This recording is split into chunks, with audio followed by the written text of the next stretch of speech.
Oke, selamat datang tentunya di channel Gagal Sarjana. Nah, pada kesempatan kali ini kita akan bahas ya tentang pelanggaran berulang. Jadi untuk Facebook sendiri sudah memberikan informasi tentang kita masuk di bagian mode profesional seperti ini. Jadi tentang di bagian dari pelanggaran berulang untuk di Facebook ya. Jadi memang ketika kita satu kali melakukan pelanggaran standar komunitas ya, kemudian 2 kali melakukan pelanggaran standar komunitas, itu masih bisa mendapatkan monetisasi ya, terkhusus untuk di Facebook ini teman-teman ya. Tetapi ketiga kalinya ini kita masih mendapatkan monetisasi untuk di Facebook. Jadi dari hal-hal tersebut itu artinya Facebook masih memberikan untuk peluang kepada teman-teman ya, bahkan yang monetisasi terbatas saja itu masih bisa akses monetisasi walaupun kita harus menunggu sekitar 90 hari. Kemudian pelanggaran standar komunitas 1 kali, 2 kali, 3 kali itu masih bisa mendapatkan monetisasi. Nah, itulah yang diberikan kesempatan oleh Facebook ini. Tetapi tidak menutup kemungkinan jika teman-teman melakukan pelanggaran berulang. Ya, real ini dari Facebook sendiri menyatakan bisa dimonetisasi ya, ataupun bisa desmonetisasi ya.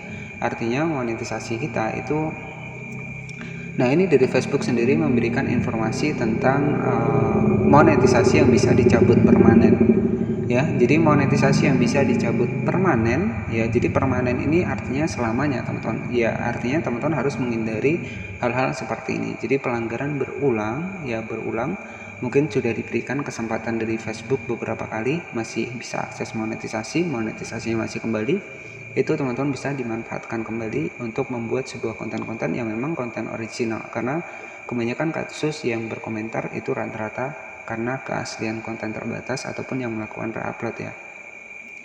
Nah, di sini jadi Facebook sudah memberikan informasi pelanggaran berulang ya, berulang yang kita lakukan beberapa kali ya, itu bisa dicabut untuk monetisasinya, bahkan di sini permanen. Jadi yang namanya permanen ini adalah selamanya. Nah, tentu menjadi seorang konten kreator yang pertama adalah di sini ya kita bisa dibilang harus memiliki banyak waktu ya. Jadi banyak waktu yang tersisihkan untuk menjadi konten kreator. Jadi menjadi konten kreator ini nggak mudah ya, semua perlu proses. Nah, untuk mendapatkan penghasilan dari Facebook ini juga sama ya, semua perlu proses. Kita harus editing, kita harus buat konten ya, kita harus memenuhi syarat monetisasi. Jadi semua itu perlu proses. Bahkan jika teman-teman cek dari video saya, mungkin teman-teman juga paham. Jadi yang namanya kita menjadi konten kreator ini, ya jam tidur ini bisa dibilang nggak beraturan ya. Nah, teman-teman bisa cek di sini, saya membuat video ini jam berapa teman-teman ya. Nah, jadi teman-teman bisa cek di sini. Ya, jadi di sini sekitar jam 12 malam. Nah, inilah yang namanya adalah sebuah proses ya. Jadi untuk mendapatkan penghasilan dari Facebook ini nggak mesti plak ketiplak kita langsung dapat penghasilan, jadi nggak bisa seperti itu ya, semua perlu proses. Dan juga kita menjadi kreator di platform lain itu pun sama teman-teman ya, kita juga perlu proses seperti ini. Bahkan jam tidur juga terkadang kita berkurang ya, jadi seperti itu. Nah, di sini membuktikan kepada teman-teman bahwa semua itu perlu proses ya, nggak ada yang instan untuk kita bisa mendapatkan penghasilan terutama dari Facebook ini. Dan saran dari saya terkhusus buat teman-teman nih yang mungkin sudah menjadi kreator di Facebook, cobalah melangkah menjadi kreator di platform lain. Nah, itu saran dari saya. Oke, selanjutnya yang akan kita bahas, jadi di sini kita masuk ke bagian Facebook. Nah, di sini ada monetisasi. Jadi monetisasi yang sudah kita dapatkan, penghasilan yang sudah kita dapatkan ini bisa jadi ya ketika kita sering melakukan pelanggaran berulang, ini masuknya dalam monetisasi dibatasi secara permanen ya. Jadi seperti itu. Nah, di sini ada bintang, langganan, iklan real, bonus, siaran langsung, dan juga iklan in-stream. Nah, jadi fitur monetisasi yang wajib teman-teman utamakan yaitu teman-teman bisa mendapatkan iklan in-stream ya, karena dari iklan in-stream ini semakin panjang durasi dari video kita ya, semakin banyak iklan yang muncul, penghasilan juga akan semakin besar ya. Kemudian juga tergantung dari kita rajin nggak kita posting videonya, jadi seperti itu. Nah, jadi kalau untuk di bagian langganan maupun bintang ini opsional karena di sini dari pengguna Facebooknya. Jadi kalau kita lihat ini kita harus menunggu pengguna berlangganan terlebih dahulu, kita harus menunggu pengguna memberikan bintang terlebih dahulu baru kita mendapatkan penghasilan. Nah, artinya untuk fitur monetisasi bintang dan juga langganan ini sebagai fitur tambahan saja.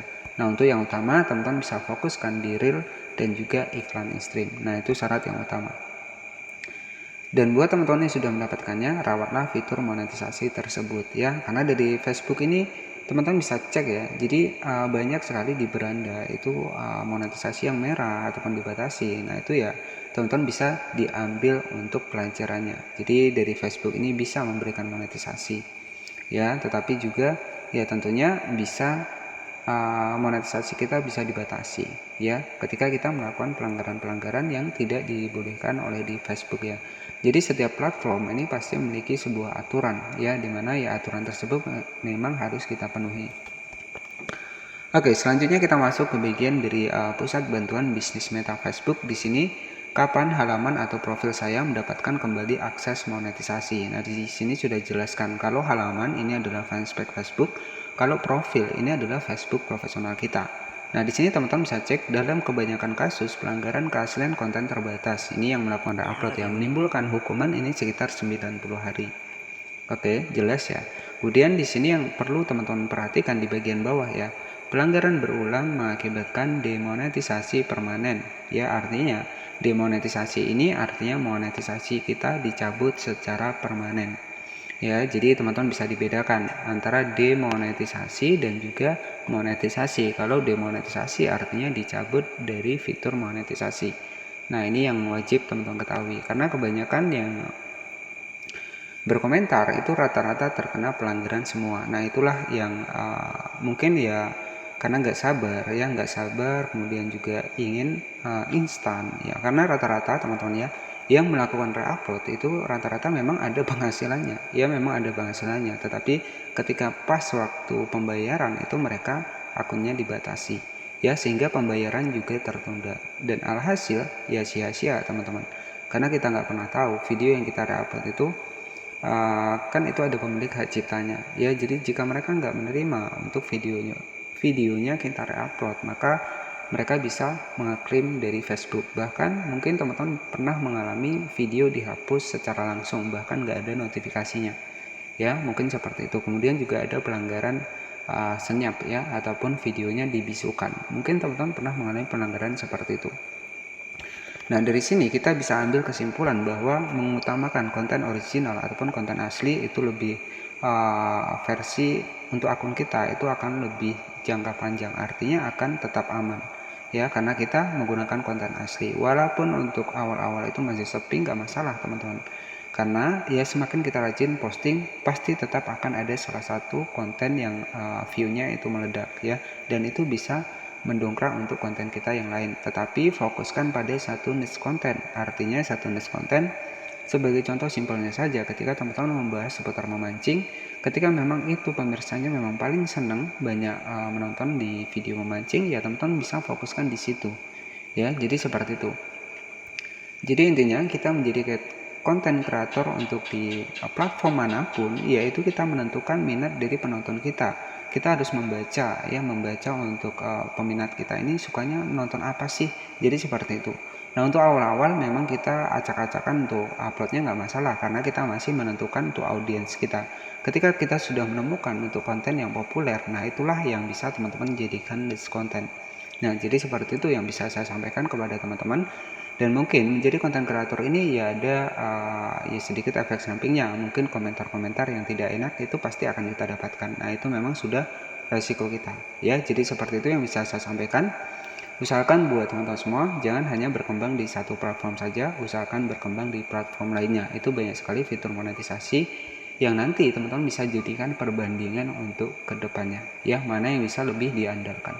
Oke, seperti itu saja yang bisa saya sampaikan, semoga ini bermanfaat. Jadi untuk di bagian pelanggaran berulang dampaknya adalah demonetisasi ataupun monetisasinya dicabut permanen. Ya, hindarilah untuk konten re-upload, karena ya kalau re-upload ini nggak bisa jangka panjang. Ya paling aman beberapa bulan saja. Kenapa saya tahu? Karena saya sudah praktek. Oke, seperti itu saja yang bisa saya sampaikan. Terima kasih sudah menonton. Selamat malam dan wassalamualaikum warahmatullahi wabarakatuh.